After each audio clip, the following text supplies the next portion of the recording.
Okay, this is a famous hoodie. This is like a famous hoodie, just so you know. Okay, so you know how people are like so dumb because they just monkey see, monkey do. So they say at the end of their videos, after they whatever, they say, "Oh, please subscribe and share." Lame. What I request of you. Please don't do this. Please don't do this. I never counseled you to do this. Remember. I'll say for example, I asked you just because I told you you were a fuckface. Please go through all my videos and dislike them. Do you remember Commodus? Joaquin Phoenix played him. You know, it was like in Rome at like the Colosseum. You know, when like, well, it was big karma to payback time, and there was a certain individual. He was a Falcon porn model, Sinclair, Daniel Sinclair, who was known to. Well, he was inspired by those two faggots in Las Vegas. You know, they had the big. Were they Siberian tigers? But they were like white tigers. And one of them got mauled by the goddamn tiger. Who was wanting to play with a big cat? Otherwise, Sinclair, like, I don't know, I don't want to go anywhere further than bad karma when it comes to white cats. So, you take Sinclair, and then you take that other Bellamy model. Well, that was another porn thing from, like, Czechoslovakia, back when it was Czechoslovakia, in Prague. I don't know, I was just, I don't know, Daniel Forensic. So you take the two Daniels, and neither of them are a decent porn star. Well, they're not. They're shitty. Because they're all fake news. No one ever saw either of them. Anyways, I don't know. I got so at the Coliseum, we're going to fill it. And then there's going to be like, white tigers versus the two Daniels. Now, the white tigers aren't going to be like big cats. They're going to be like two bisexuals. White tigers. I don't know, they'll just have to find the white tigers somewhere. There'll be two white tigers, and then the Falcon porn model, Daniel Sinclair, and the Bellamy model, Johann Pollock, which is forensics stage name. Uh, I don't know. They're trying to press me on. Okay, so what happens there? Well, then you have Joaquin Phoenix up there, and you fill the whole place.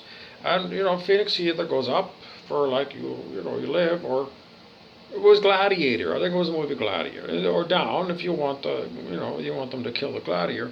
So then he's gonna be like, well, they're gonna do like gay porn.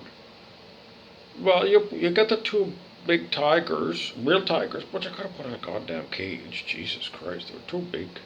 Did you hear the story from Autobiography of a Yogi? There's a book, holy smokes. Paramahansa Yogananda's book. Steve Jobs gave it away to everybody when he faked his death. He faked his death. Steve Jobs from Apple Computers, or John Lennon from Apple Records. You know, John, Paul, George, and Ringo. Ed Sullivan, Ed Sullivan Show, a really big show. I don't know, he do some strange thing with his hands somehow. Anyway, the Beatles. So, anyways, so they're going to take, um, they're just going to do like, um, it's going to be a movie shoot. Because they're going to do like Roman togas, and then they're going to bring in like, um,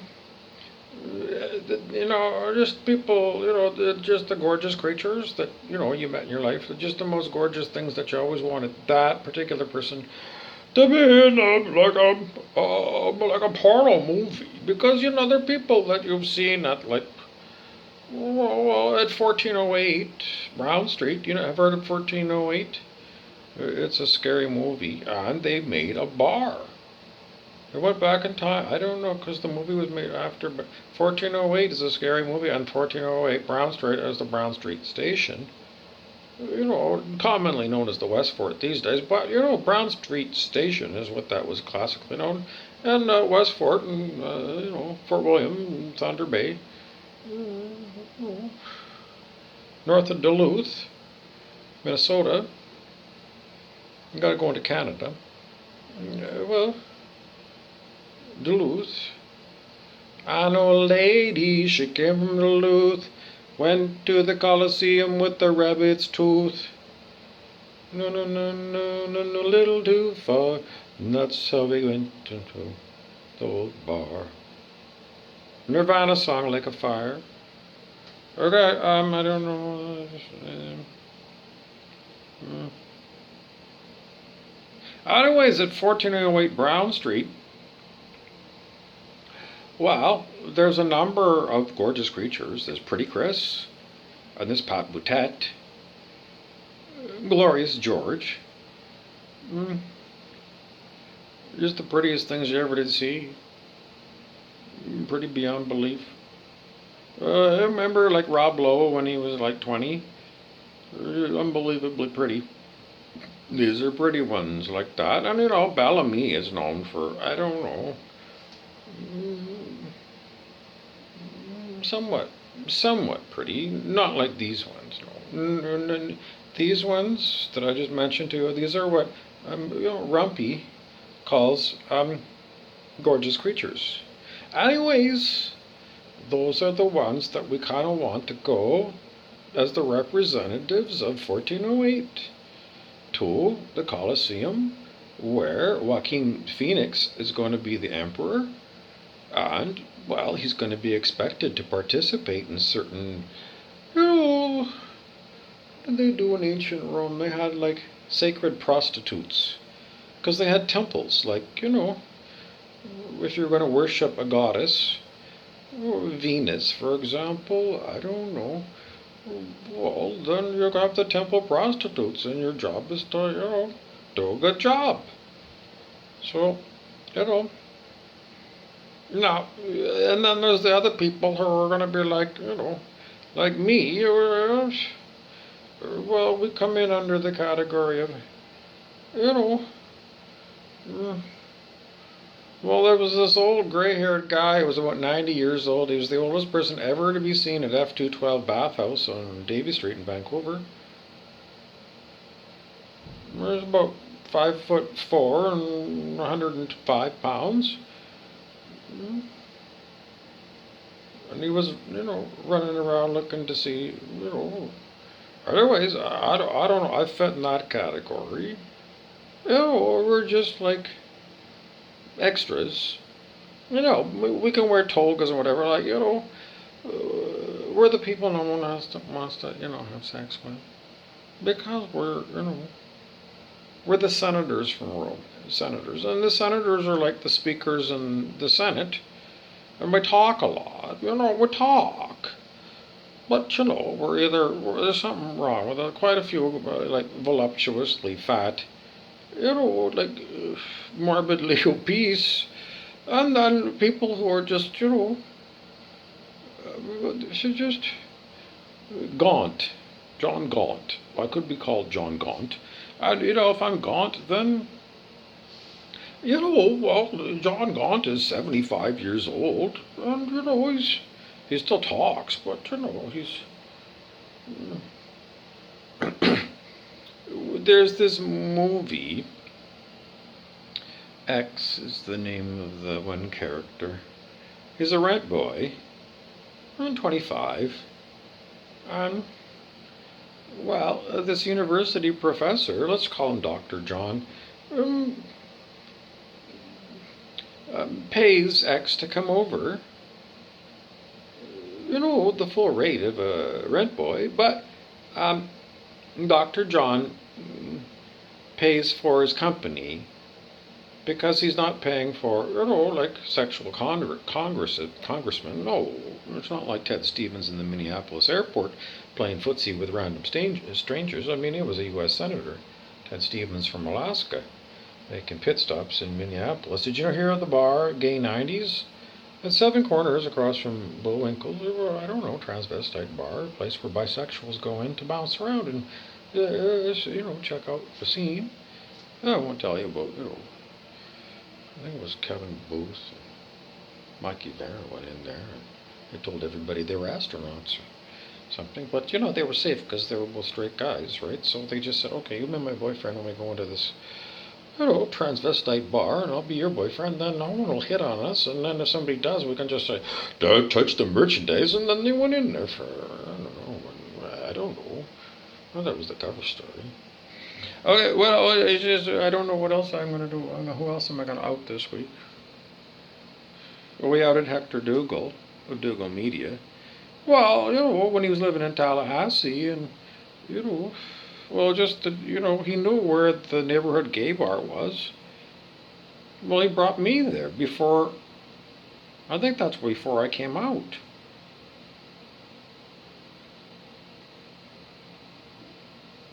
Did I come out then? I wanted to come out when I was down there.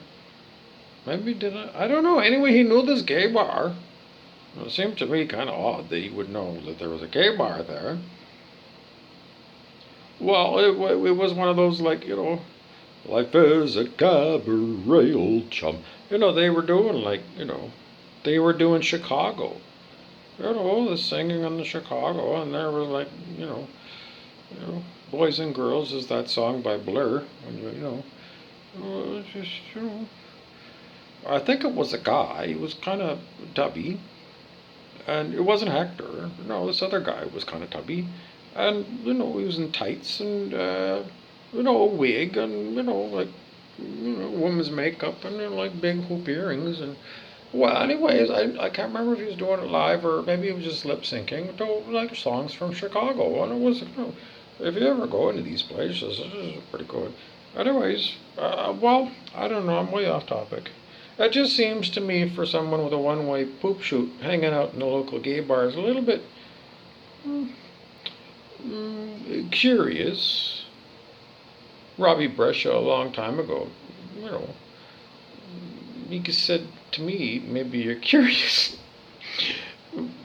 I think he had really good gaydar back in those days when I was, very firmly planted in the closet. Anywho, he did say, maybe you're curious, and I didn't know what that meant, but, that's how it all starts. I don't know. I mean, I don't know, they even say women look at, gay porn because they think the men are, gorgeous creatures in some cases. I don't know. Anyways, if I'm John Gaunt at the Coliseum when I'm a senator, then I have to wear a different color toga. You all wear a certain color toga, but, when you get to be a senator, that's a senior member of government, and I get, like, certain perks, and one of the perks is my toga is, like, specialated. I get my todas. I get my tudas. Have you heard of toads? In the old days, well, I don't know, you could take a latuda. Well, you crush it up, like a bud buster. It's like a Starbucks coffee grinder. You take your latuda pills, and you crush them up. Remember, you put them in the bud buster and you bust them up into powder. And then the latuda is like a replacement for cocaine. Because it's prescription, and everybody knows that, the toads don't do anything. They named them after the quaaludes. Quaaludes were also a tranquilizer that the doctor could give you back in, 1977, maybe. It was advertised because they did like an after-school special. I remember when I was like 11 years old, it was Doug McKeon. Well, he was pretty Doug. I don't know. I was like 12 and Doug McKeon was, I don't know, 14. And, he was doing too many, uppers and downers. It was after school special. It was an anti-drug thing, but all it was about, for a little, queer one like me, and just me, I got to look at pretty Doug McKeon, and then that was the story. Doug McKeon was like, he kept saying, I can handle, and he was doing quaaludes, and he called them ludes. And then many years later, they got, instead of they got rid of quaaludes because I don't know, they got a bad reputation, but they probably on the black market are probably worth a fortune, just because of the name value. Anyway, so there was and then modern day there's Latuda, and you short form that for Toods, so you can have Toods and Ludes. At present, I don't know. Anyways, a replacement for illegal substances. That's what you're gonna do. And then you bring your own, and then if the place ever gets busted, you just say, "What's my prescription stuff to see?" And then they'll take it to the lab. Well, officer, that wasn't what you thought it was. I mean, it was. I don't know. Um. Anyway, so if I'm the Roman senator, John Gaunt, I think he was like one of the kings of England in the Middle Ages, John of Gaunt. Anyways, that's what I'm going to be. But I'm going to be a senator, and I'm going to have my toga all set up nice with, the stuff that you are only allowed to if you're at the level of senator, of Rome. And, I'll get my togas made at Rumpelstiltskin's Tailory at the Galleria. It's like, you have to have a special pass to go there. Not anybody can go to Rumpelstiltskin's Tailory. You got to have a special pass. And the only people who know if you have a special path are Corporal Klinger from MASH, because he does piecework for Rumpelstiltskin. Now, if you remember Corporal Klinger, he was always trying to get out of the army in the TV show MASH by wearing women's clothes. Because in those days, like, 1952 or something, like, transvestites were, that was, mental illness. You can, you get out of the army on a Section 8, which means, you're nuts. Klinger always said you're not to stay in the army at any cost. So you can go back and look at old episodes of MASH on, usual places. Anyways, so, at the tailory, that's like, that's the place to go if you want to have, like, if you need sugaring done. Now, on TV in the olden days, sugaring would be like, if you had, like, too much hair on your lip and you're like a woman or something, and sugaring would take that hair off. And then they would do sugaring for your eyebrows. They do that modern day, thin your eyebrows out or something. Why was I talking about that? Now, Maximilian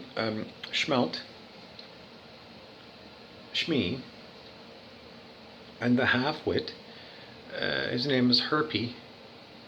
What's Herpy's last name? Herpy. Well, it wasn't Herpy Shaw, because Tom Wally always called Herpy, with derision. I don't know, Tom Wally and Herbie Shaw didn't get along. Well, these are just, people. But that wasn't Herpy. Herpy, at one point, when I was next door at Spur Gas, from Herpy's garage, there was a half-wit that went in there. And I don't know what his name was, but, you push the broom around, and, I don't know, the half-wit. Anyway, that guy, we're trying to give him a name, because I don't remember his name. We thought we were going to call him Herpy Lewicki. So, Herpy Lewicki is the half-wit. Reminiscent of, I know I'm supposed to say, because I chastised them for linking Stephen King's books to, the tags, the hashtags that I often put down for, comments on my horrible that I experience all the time by being, so I got to go back to, like, anyways, Maximilian Schelt is, have you ever seen that TV show, My 1,000-Pound Life? Maximilian Schelt is, one of those kind of, people that are so fat that they, they get an X-Acto knife and, they cut out all the fat. I mean, they're beyond liposuction. They got to cut out enormous chunks of blubber. before they can liposuction the rest. So, and then what is it? Well, then they send it to the fat rendering factory, and they melt it down, and then it becomes um,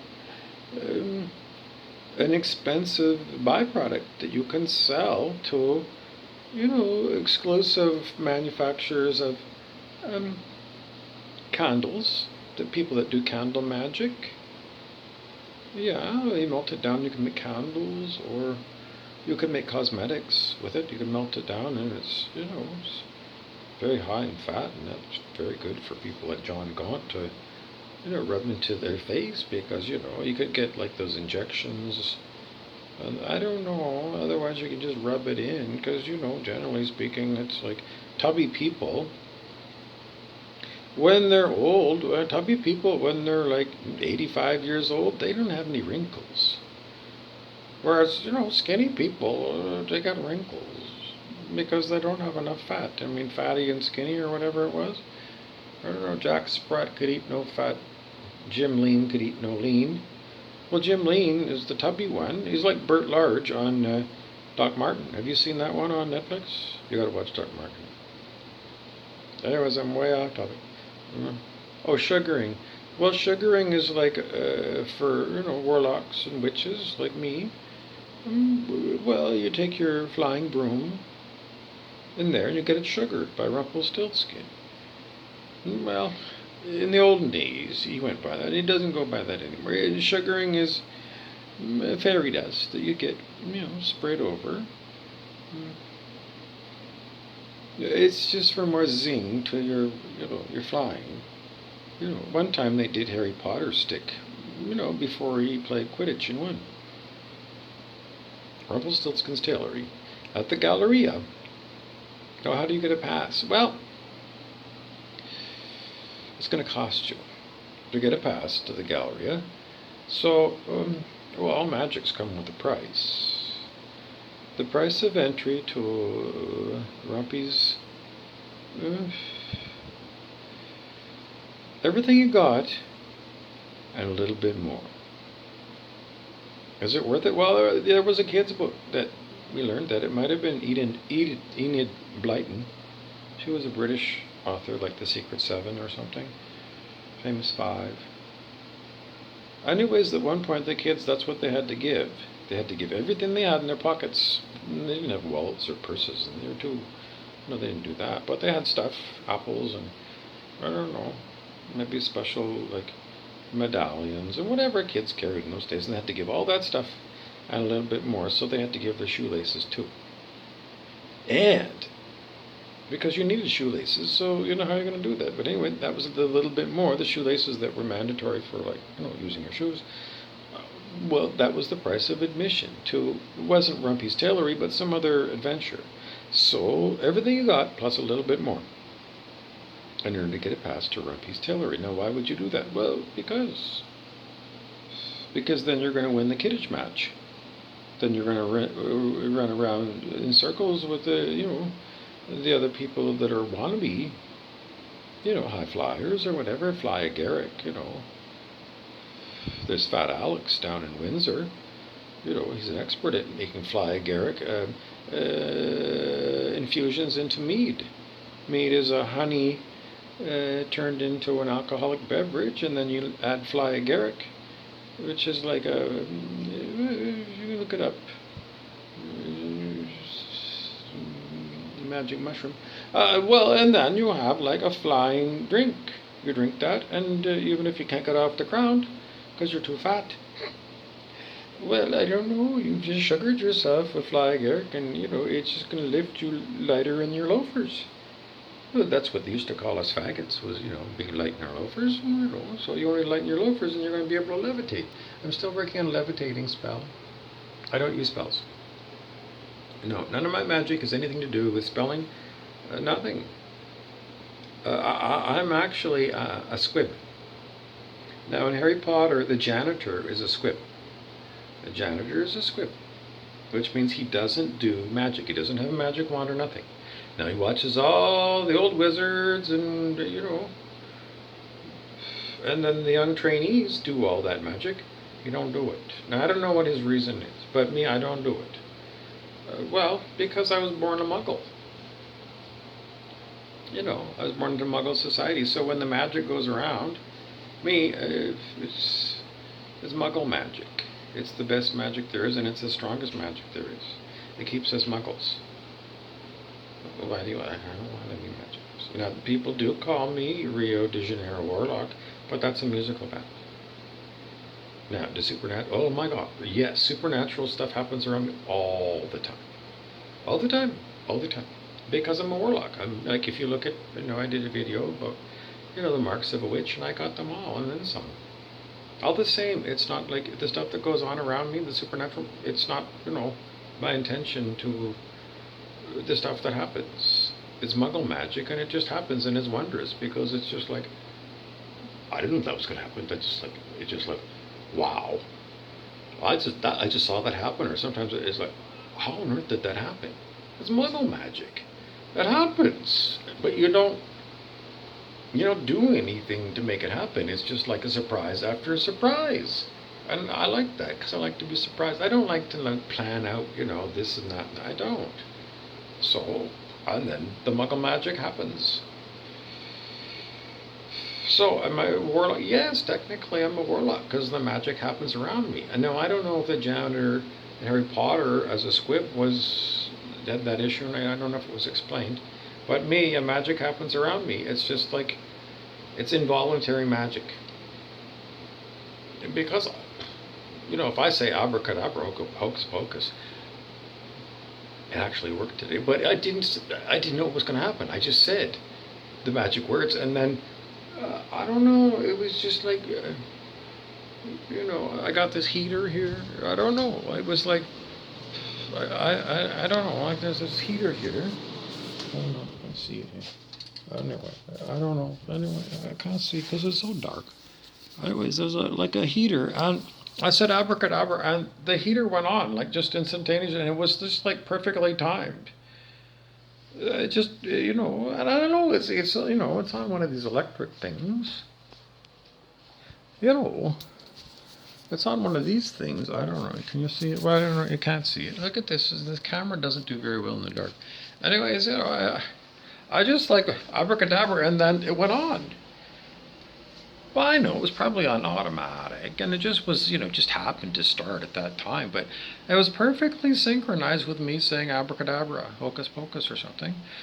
I don't know. And I'm not always given to say the magical words or anything. Like, all the peanut butter sandwiches was a Sesame Street one. Why I said that, and nothing happened. But doesn't mean it won't happen another time. And quite often the magics that happen around me are, I didn't say anything magical. It was just like, because you go like that, that is beyond possible. Now, Mr. Ronald McDonald, that was his real name. He,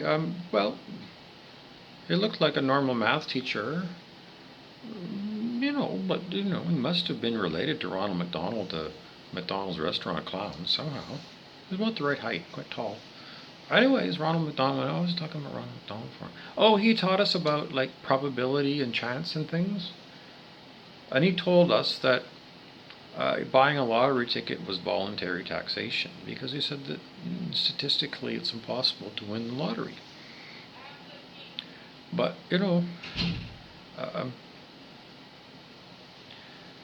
Ronald McDonald, the math teacher, spent a few days with me and saw the incredible things that happened. Alice in Wonderland, wasn't it? Like, she saw 7 impossible things before breakfast. So, if Ronald McDonald saw all the stuff he would, I don't know, he'd have to go and revisit his probabilities and things, because it's just like impossible things happen, But I did one time think, I don't know, I was in, where's that place, Ocala, Florida, with Coach O, and we went to Willard's. I don't know, they had this, wacky tobacco weeds. I called it enlightenment weeds, because it just it just brightened everything up. It was just like a wonderful thing. I felt so good. I don't know. I went and bought a lottery ticket. because I was sure that that was a sign from God. I should buy a lottery ticket because it was lucky. So I bought the lottery ticket, and then I felt, well, I feel so confident that this is the winning ticket. I think I gave it to Joe. I said, Joe, this is the winning ticket for the lottery. Because at the moment, when I said that, that was what I felt like. I felt like I was on cloud nine. I said, but I don't know. I'm just going to gift it because I just felt like gifting something, and I just gifted him what I thought was going to be the winning. I don't know how much those lotteries are, Florida lotteries. I don't know. Anyways, as far as I know, that ticket didn't win.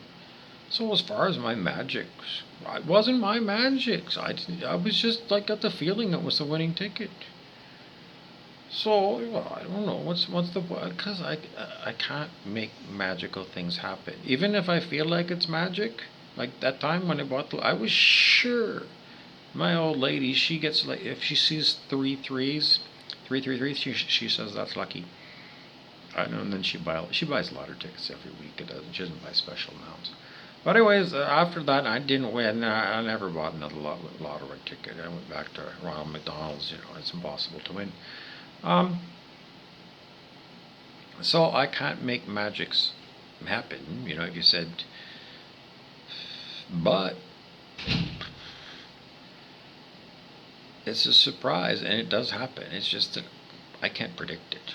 It's because it's just like uncanny what comes out. It's just like if Ronald McDonald, the math teacher, was with me, he would just say, I don't know, because I think I'd blow his mind. I think I would blow his mind. I'm sure I would. Anyways, Ronald McDonald, I was told, was dead. He retired at 65, and at 65, and one day he dropped dead. Jerry Carlson was our physics teacher, Big Jerry, Coach Jerry. We coached the football team. Well, I think it was the same thing. He turned 65. We took the teacher's retirement, and then within a week he dropped dead too. I don't know. I think they all faked their deaths. Yeah, I pretty much figured they wanted to lose their teacher identity, so they killed off those personalities, and then they went with an alias.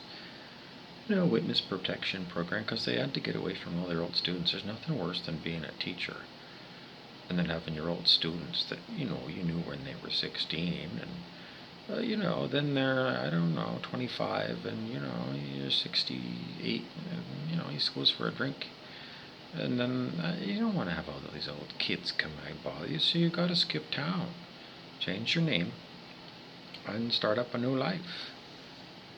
That's what I would do if I'd been a school teacher. Well, anyways, so they faked their deaths. Well, it's just that they like to party. Well, when grade 12 graduation, I don't know, we went to, who was there? Greg Listo was there, and he was smoking weed with Latimer, the English teacher. I don't know if Ron McDonald had a puffer. This was back in the days when wacky tobacco was illegal in Canada. And who else was there? I'm sure Bill Stamp was there with me. And I don't know if Eric Selness was there, maybe. Well, they're the grade 13s, and I don't know. We weren't supposed to be there because we had another year to go out. In those days, they had a 13th year. Anyways, those teachers did, enjoy partying and having a good time. That was quite something. I remember that. I wish I could remember who else was at that party. Anyways, that's my feeling. Jerry Carlson, when he was teaching us vectors in physics in high school, his famous story was he came out of his room on the cruise ship, and then he went down the hall, and then he saw a sign on the wall that said, pointing that way, and said, free drinks. So then Jerry made a left turn and headed down towards the dining area for free drinks, where Isaac from the Love Boat was there pouring free drinks. So, it was something to do with, that was a direction and a speed, and then at the sign for free drinks, that was a new direction, and a much faster speed, because Jerry was going for free drinks. And then if you drew a line between the original spot, Jerry's room, and the Isaac's bar, well, that would be I don't know, as a crow flies or something. Is that the vector? Anyways, I don't know. We used to do all that kind of stuff, and that was how we taught it. And we all paid attention as soon as he said free drinks. You should have seen the liquor store last night. Well, I just walked by. I don't know. That's a big liquor store, the LCBO. It's big. And anyway, I walked by there, and I couldn't believe the number of people that were buying liquor on Saturday night. Oh, I don't buy liquor. Aunty Helen was going to send me to go and get her a Mickey of rum. So that's the smallest bottle. Not the mini one, but, like 12 ounces, I think it was. Aunty Helen, because she wanted me to, well, in the olden days, Aunty Helen Blackwood, she lived across the street from me when I was 10, 11 years old. And, well, she sat at the dining room table, and she liked to smoke cigarettes, and she'd have a rum and coke. And she'd read the National Enquirer. Well, at those days, I was brainwashed, by Beelzebub Dave, my dad, about anything to do with the National Enquirer. Is like, don't listen to that. But that old son of a bitch, he'd never tell you straight out anything. He never, always mislead you. Prince of Lies, because he was like, at one point he was the mill manager at Great Lakes Paper that makes newsprint. And then he became like a technical director of sales or something, and he flew all around the States, glad handling with all the press rooms. And Great Lakes, they were working on a contract with the National Enquirer. I think National Enquirer was published in Florida somewhere. I don't know if they actually got the bid or not, but they were definitely like a potential customer. I don't know if they actually bought. I don't know, lost in the sands of time. But Dave was all about selling Great Lakes Paper for the National Enquirer printing. But he'd poo-poo anything to do with what they printed. Anything from chupacabras from Mexico, those are strange, dog-like and demonic things, to anything to do with UFOs, Roswell, Little Green Men, strange tales of celebrities, inside tales of the royal family, and they would have strange ads in there. Anyway, Aunty Helen, that's the only paper she would read. And I don't know, I sat down with her one day because everybody else was, doing their own thing. And Aunty Helen said, don't come around here. Because she's like, she was like 67 years old and she looked like an old lady. But she, anyways, well, I don't know. I just said, Aunty Helen, I just want to sit here and talk to you a little bit. Because she was always there. And I never actually talked to her one-on-one. Everybody else was busy, so I sat there for 10 minutes. And Aunty Helen didn't say much, but, because she said, you don't want to talk to me, you don't want to talk to me. But now I know she didn't want to. Something about the National Enquirer, she didn't like hide it. She just kind of made it seem like, you shouldn't talk to me because all I'm going to talk to you. But if I was going to talk to you, is about the stuff in the National Enquirer. And she was already, I'm pretty sure nobody else in the Blackwood house. Well, modern day, it's, Zanetti. It was originally Reno Zanetti, and then his son, he does the beautiful projects. He converted Hillcrest High School into condos. Bobby Zanetti, he's a fantastic guy. A hard-working guy, my God, he never stops working. Anyways, that house was rented to the Blackwood family for some years. Aunty Helen was there, and I think she probably got told by everybody else in the household that she was nuts for reading, because everybody else read the Chronicle Journal, which was mainstream news, and we thought that was the only news. So they probably told her, Aunty Helen, have a drink and a cigarette and don't talk to us about the National Enquirer. So she just said, fine. She went on reading the Enquirer every week. So I think she probably, just had been told to fuck off and don't talk about the National Enquirer. And so I'm a new kid, and she just didn't think that I'd be interested. But I would be of interest if she had talked to me about it. Modern day, she's a ghost. And anyway, she inquired, whether I'd be willing to buy. I bought the Globe and the National Enquirer, and I got them. And I haven't really. I flipped through them, but I did because I just thought, well, if I was going to have somebody help me interpretate what's here in these, famous newspapers that nobody admits that they buy, but you know, they're always there. I mean, I never bought them. Okay, so this one is the Globe, and this is the backside of the National Enquirer. So it's some product that's, I never seen this before. It's TheraBreath oral rinse. I don't know. And the front, this is like scary stuff. Nuclear apocalypse coming in 3 weeks. National Enquirer. So what is? I don't know. Everybody knows it's all phony baloney. Don't you know it's phony baloney? Well, I don't know. I was watching. I don't know. Well, if there's going to be a nuclear apocalypse, Stuart Wilde, the mystic, lipstick mystic, everyone knows he's a cross-dresser. Anyway, StuartWilde.com, StuartWilde.com. He had an office on Carnaby Street, close to Vasily Fisk and Chernenko Metaphysical Investigations, and really close. He wanted to duck into the Dog and Duck because he was an alcoholic, Stuart Wilde. That's, he was. He did Ludes and Tudes, Quaaludes and Latuda, Ludes and Dudes. He does Ludes and Dudes. That's who he takes too many Quaaludes. Next thing you know, he's a sweet transvestite, and he comes on to, well, if he came to 1408 Brown Street in Thunder Bay, he'd be looking at Pat Boutet, or Pretty Chris, or Glorious George, Hiawatha, Horse Feathers,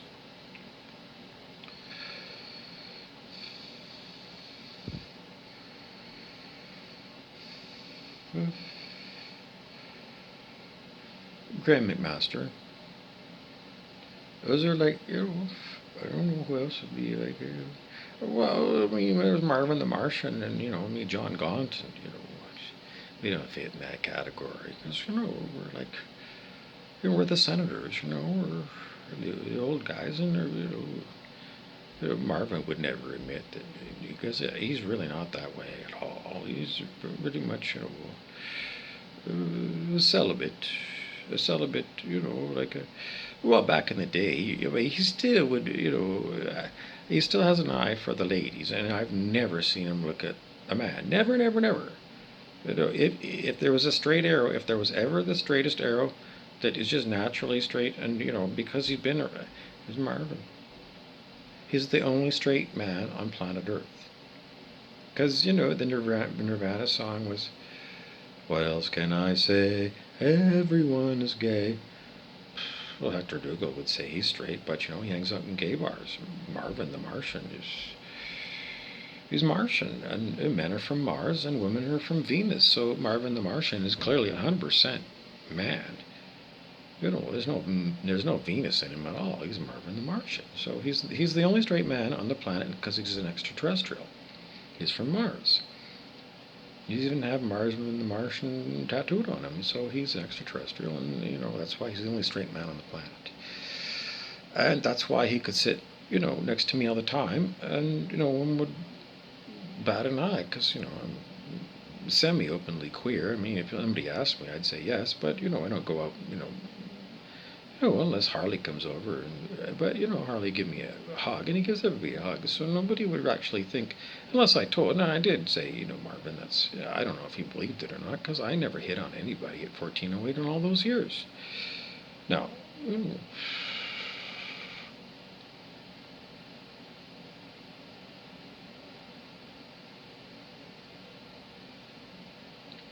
I'm John Gaunt. I'm just an old guy. All that fun and games a long time ago. So, how do I know about Pretty Chris and George the Glorious and, Pat Boutet? Rumpy. Well, Rumpy used to come with me. Well, anyways, he named all those people I named earlier, and his favorite, Pat Boutet.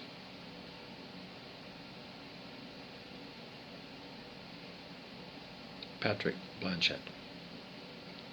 Probably the most handsome guys in all of Thunder Bay are Pretty Chris, who hangs out with Pat Boutet, and Pat Boutet was Patrick Blanchett. The two most handsome men in northwestern Ontario, modern day. How handsome? Well, Rob Lowe, when he was 20. Gorgeous. And those two gentlemen are the most handsome men.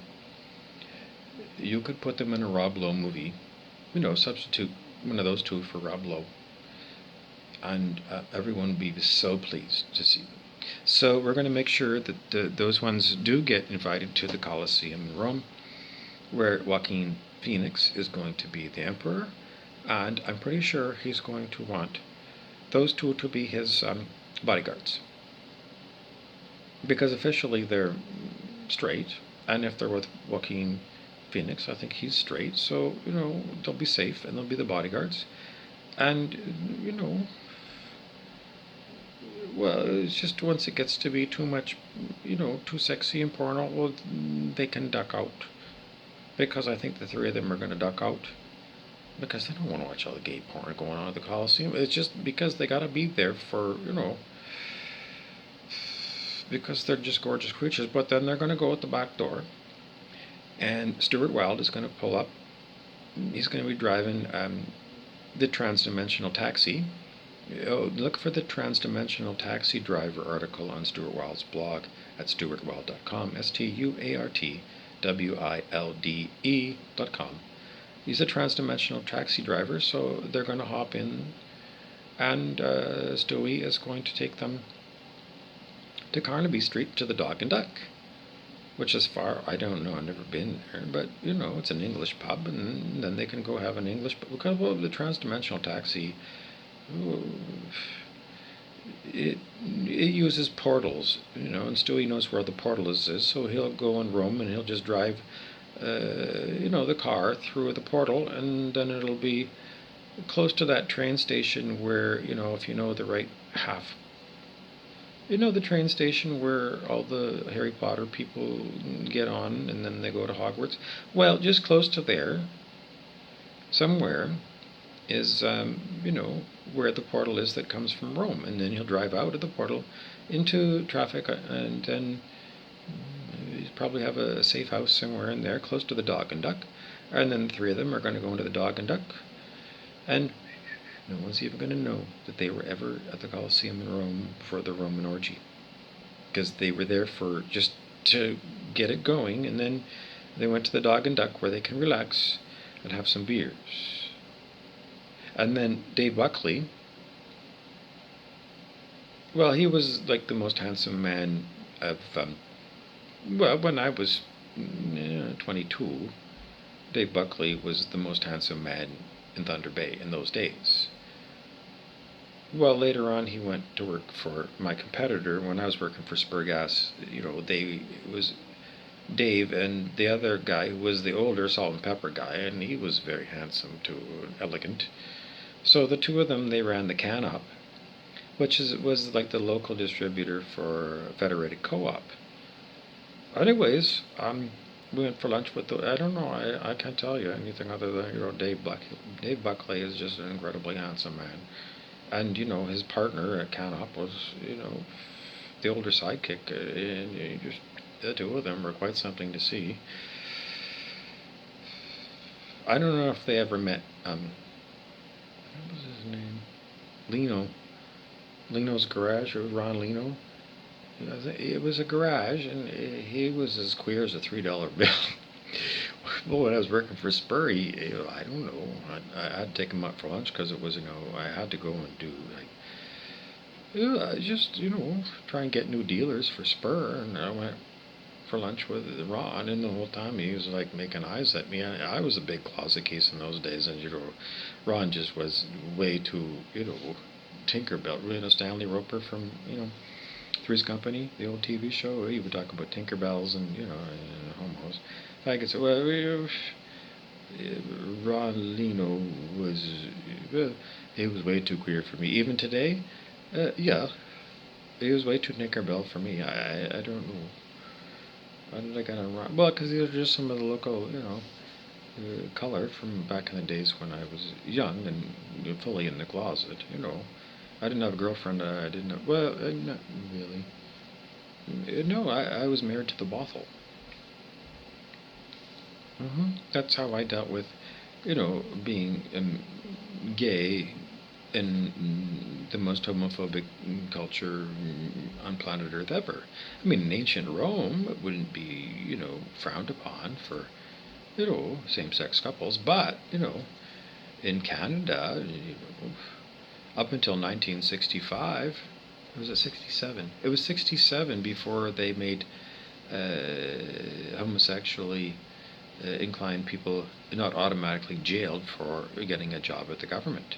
But that continued for quite a long time. There was like laws on the books about, because it was, I don't know, the Catholic Church was so warped. They were all homos in Rome. They still are. You can go look for your search terms in your internet. Vatican gay orgy cocaine fueled. And you'll find, indeed, that the cardinals do hire out the rent boys from Rome. They bring them across the border into Vatican City, and then they, I don't know. I was back in Thunder Bay. We weren't allowed to do anything in those days. Blue laws, that's what they called them. And you couldn't even shop on Sunday.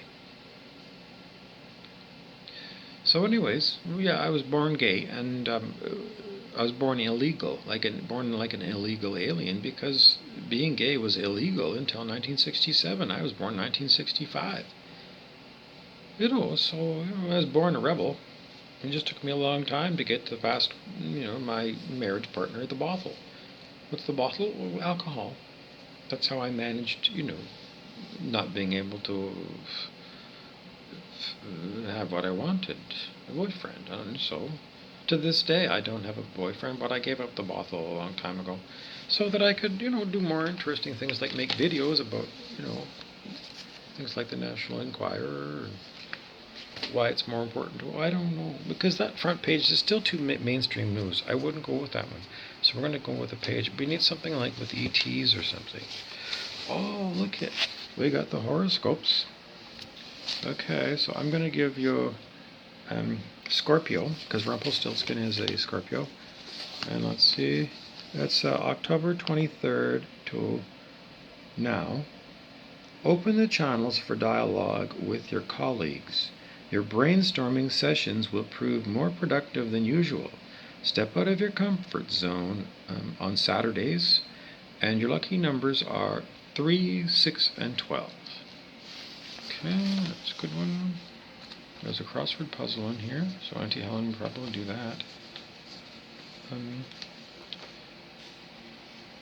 don't know, some kind of article linking Bill Gates to Jeffrey Epstein. I don't know, it's too dark, I can't give you anything more.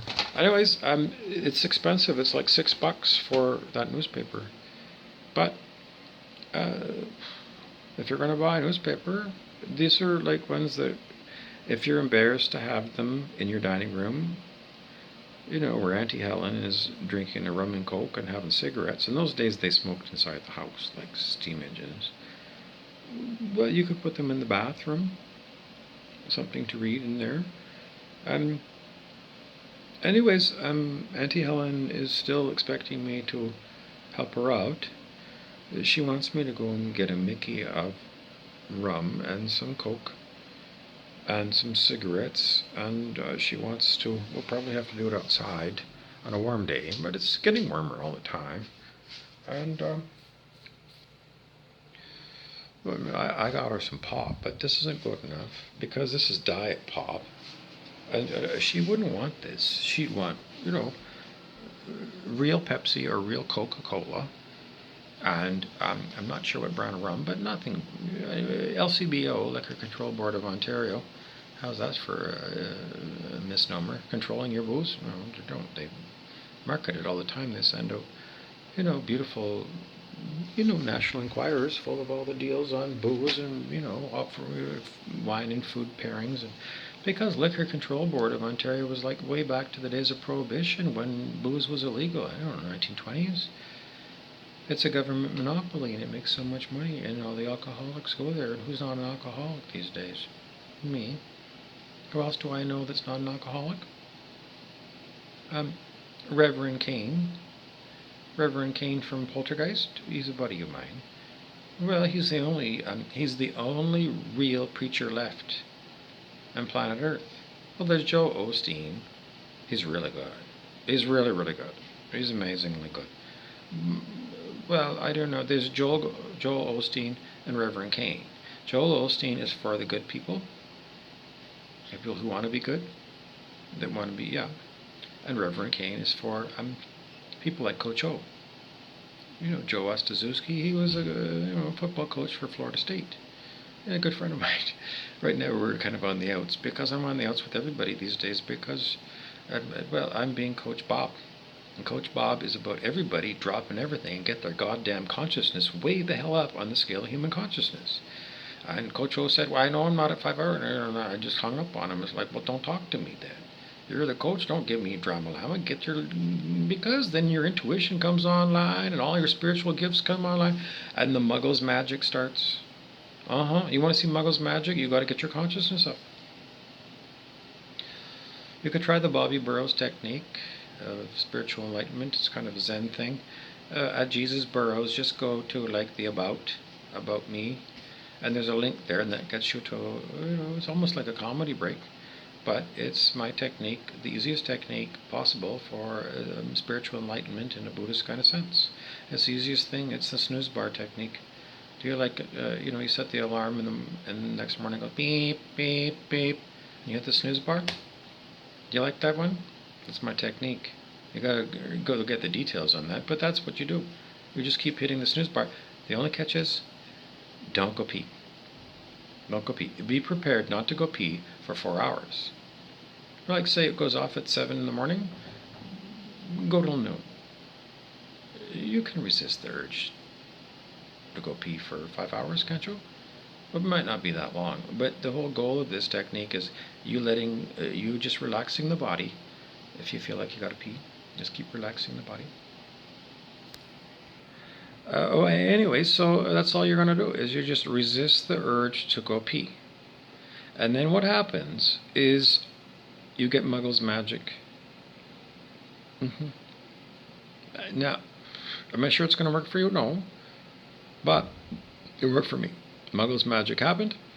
I just resisted the urge to go pee for, I don't know, I think I woke up at like 6:30 in the morning, and I kind of felt the urge to go pee, and then I remembered the Matt Kahn lecture, Kahn, about, letting go and control the body. So I practiced relaxing the body, and then I think I fell asleep again for a while, and I woke up again, and then I didn't, the signal was to go pee.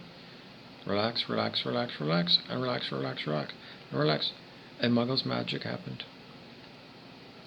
My body, of its own accord, without me telling it what to do or, directing it or anything, it got up.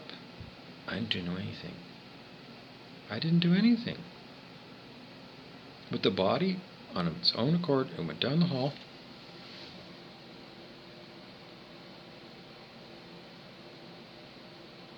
I went in the bathroom, sat down, and went for a pee. And I just rode along in the body. And that raises your consciousness, because the Matt Kahn lecture is Stopping the Internal Conflict, and it's available on YouTube. So yeah, the Bobby Burrows technique is at Jesus Burrows on YouTube.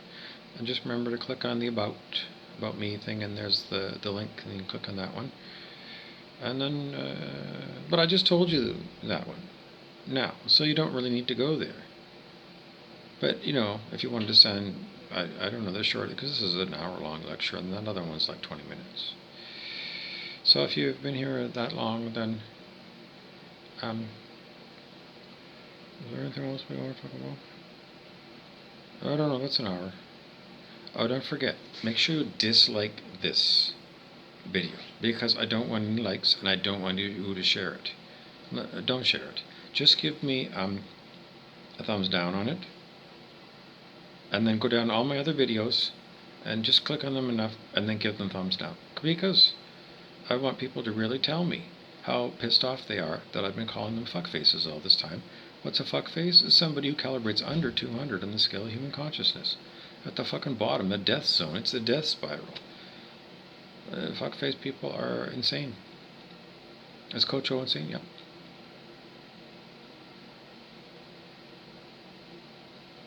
Everyone's insane.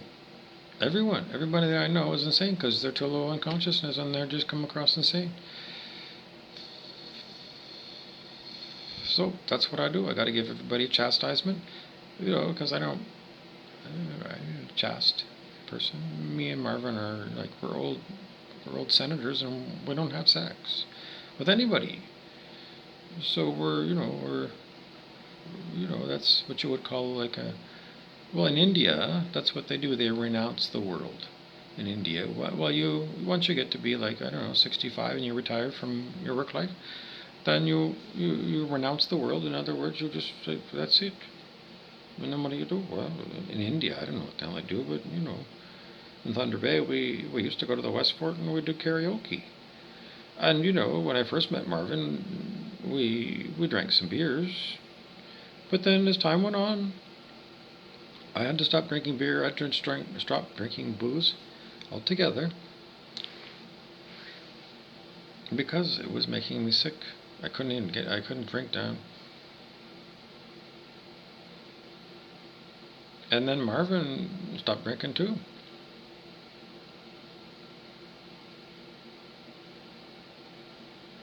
So we're like, I don't know, Marvin still like wiggles and jiggles at the West Fort. Those are her favorite bartenders. And they're female. Just so you know, when they weren't tranny, no. They're vivacious, voluptuous. And, well, I'm not sure if they're voluptuous or not. I don't know. Vivacious. Vivacious for sure. Wiggles and jiggles. Marvin and the Martians. Famous bartenders. I gotta give, like, I don't know, there's other people around here that shit demons around here again. Well, I don't know, they're interrupting me, and as you can see, they're getting involved with, like, electronic torture of me. So I give them all the fucking finger, because they're all under 200.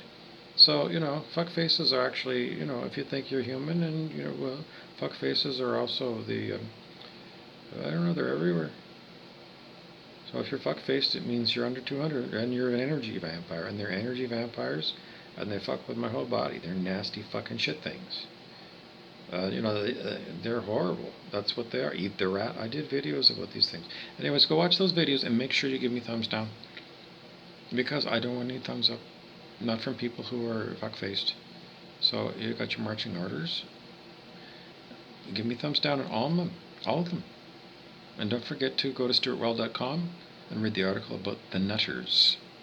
What are the Nutters? The Nutters, Nutters, STUARTWILDE.com. That's where you find the article, and that's about fuckfaces. People who are so low in consciousness they've gone insane. Don't forget, give me thumbs down on this one and every other one on Jesus Burrows, and then go over to my Instagram, Burrows Bobby. And if you ever give me like a like, go down there and unlike them. Like if you give me like whatever it is, the heart or whatever, unheart me please. I don't want to be loved by anybody that's under 200 on the scale of human consciousness. And then whatever you got to do, like you can do like magic ceremonies, like the demonic people around here, like Brent Beeson. I don't know. In the virtual reality overlay, they whack off they're not here, but in the virtual reality over here, they go back here and they whack off inside the virtual reality because they live in another location, but they project their consciousness here. And then the kahuna ana, that's the dark kahuna, Wenkielui Powell, my former teacher, he astral projects here.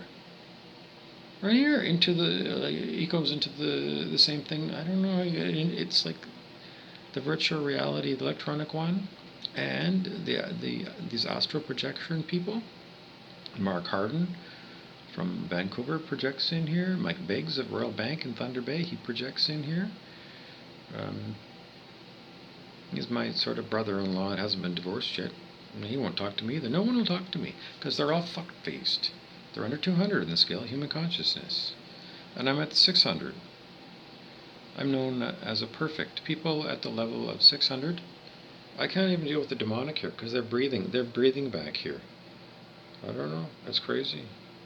Anyways, I got to give them the finger, so otherwise they're still fucking with my words.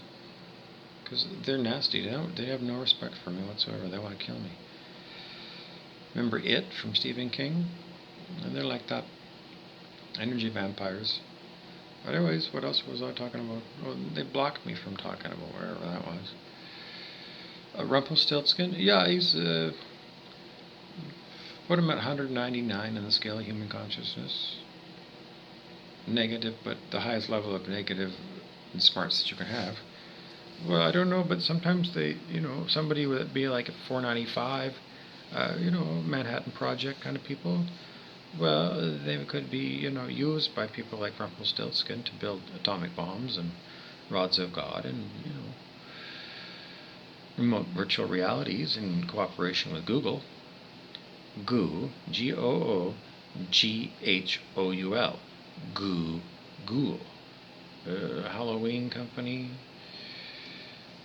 They make Chromebooks. The laptops are Chromebooks. And inside, in the olden days it would have a sticker. It would say Intel inside. Or AMD chips. No, they use Adreno chips. So there's Adreno in the Chromebook. Adrenochrome. You must know about that so-called conspiracy theory, adrenochrome. Johnny Depp, when he played Hunter S. Thompson, and the Big Ape, his lawyer, his attorney, who's from the Samoan guy, well, they had that convertible. I don't know if it was a big old B body from 1972, and the back trunk was just jammed full of every kind of drug imaginable, including adrenochrome. It's a sick thing. They only, you take human beings and you terrorize them, and then you draw blood from them, and then that blood is like full of adrenaline, and people get a rush. It's sick.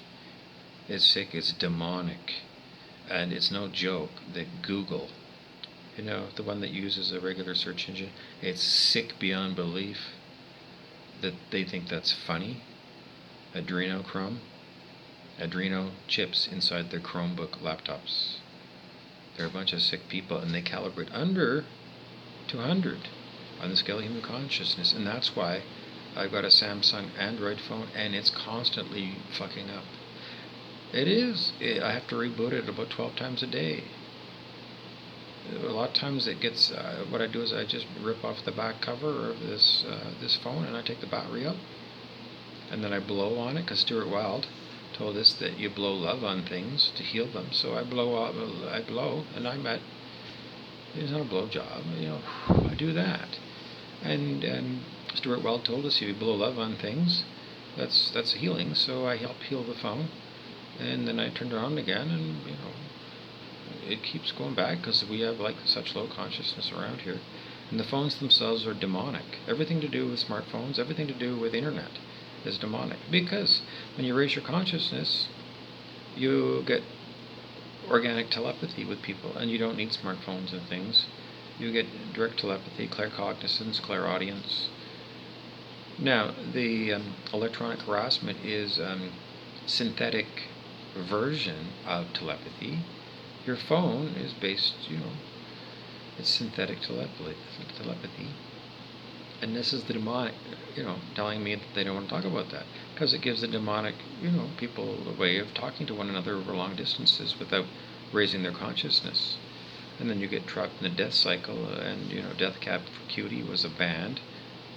Death cults, Luciferianism, people who kidnap people for, and the people who've been torturing me. On Stuart Wilde's blog, or in his books, Grace, Gaia, and the End of Days, he talks about the fat controllers. Who are the fat controllers? The people that are on my 1,000-pound life. They're totally insane. And that guy that comes around here now, Maximilian Schmelt. He's one of those fat guys off the TV. I should never watch that goddamn show. It's demonic. Next thing you know is the character jumps out of the TV and is astral projecting into my world. If you watch people on TV, they can watch you. You watch Lester the Molester, Lester Holt. If you watch him all the time, then what does he do? He watches you because there's cameras on your smart TVs. Everybody's heard about that. It's just like your smartphone. You think you're not being recorded. Some people put tape over the cameras, but I don't know. Once you figured out that they have smart dust, it was revealed to us in the 1980s in Popular Science and Popular Mechanics as something they were working on. Internet connected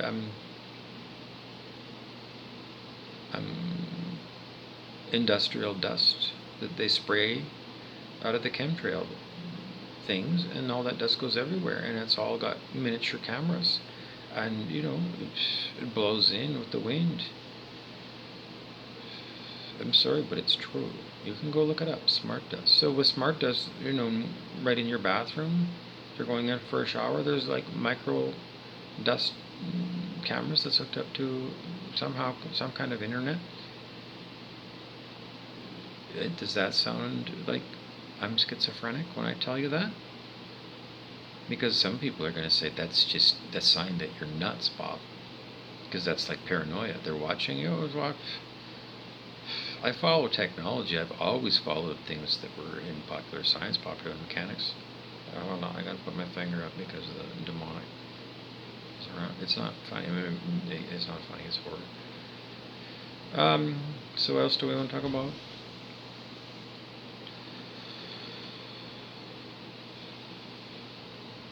Strange days, because we have like if Wayne Keeloway Powell, I don't know how he can astral project when he's so low vibe. That doesn't make sense. I don't know, maybe, I don't know. Anyway, you can learn how to astral project. I do not recommend it. It's the worst thing you can do spiritually, is to astral project, but there's lots of videos. I think even Aaron Apke, who teaches about Law of One and Harvest Time, talks about astral projection. Don't do it. Spiritual teacher and an enlightenment coach, David R. Hawkins, said don't ever go into astral worlds because you can get lost in there and never get out.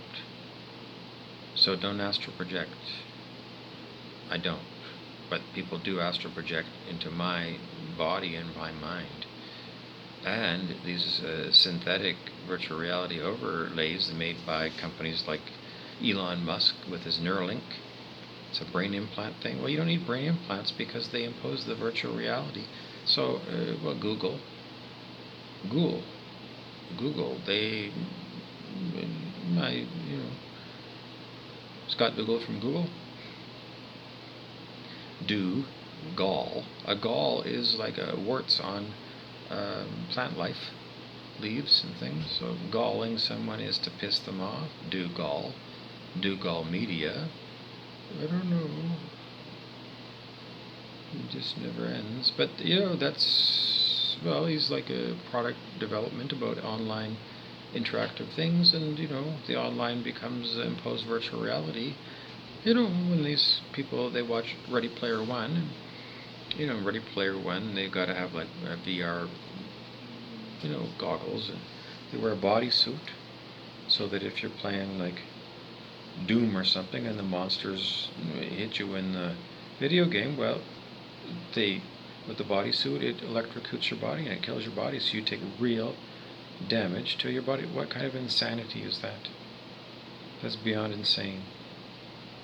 But that's what they showed you in Ready Player One, and that's what they do in the imposed virtual reality with me. Because it's like always trying to kill me and make me horrible sick, and energy vamping. Energy vampirism. If you want to see organic energy vampirism, example is in, look for energy vampire Celestine Prophecy, and you'll find a YouTube. Again, the Celestine Prophecy movie is like, you need to watch that movie because it shows you what's going on. That's enough.